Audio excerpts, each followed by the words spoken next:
بھائی کا سوال ہے کہ حرمین طیبین میں جو ہے کبوتر چوگتا تو وہاں پر جو ہے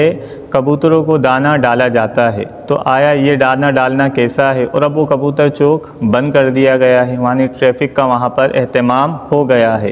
تو اب آیا ہم حرمین کے اندر ہی کسی اور مقام پہ بھی جو ہے کبوتر کو دانہ ڈال سکتے ہیں؟ اسی طرح ملک پاکستان کے اندر بھی بعض لوگ کبوتروں کو دانہ ڈالتے ہیں، تو آیا کبوتروں کو دانہ ڈالنے سے ثواب ملے گا؟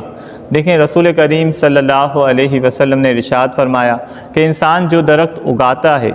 یا جو کھیتی کاشت کرتا ہے، اب اس کھیتی یا درخت سے کوئی بھی جاندار نفع اٹھاتا ہے، اللہ اسے اجر عطا فرماتا ہے۔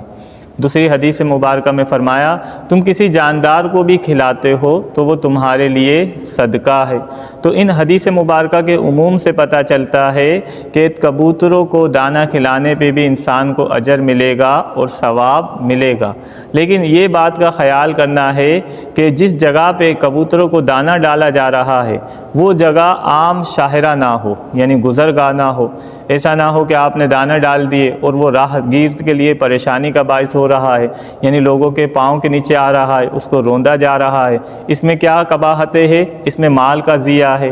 ٹھیک ہے، مال ضائع ہو رہا ہے، اور اس میں رزق کی بے حرمتی بھی ہے۔ تو یہ دونوں باتیں شریعت کو ناپسند ہے کہ مال کو ضائع کیا جائے اور جو ہے رزق کی بے حرمتی کی جائے۔ ہاں، اگر کوئی سائٹ پہ، کوئی ایسی جگہ پہ کبوتروں کو یا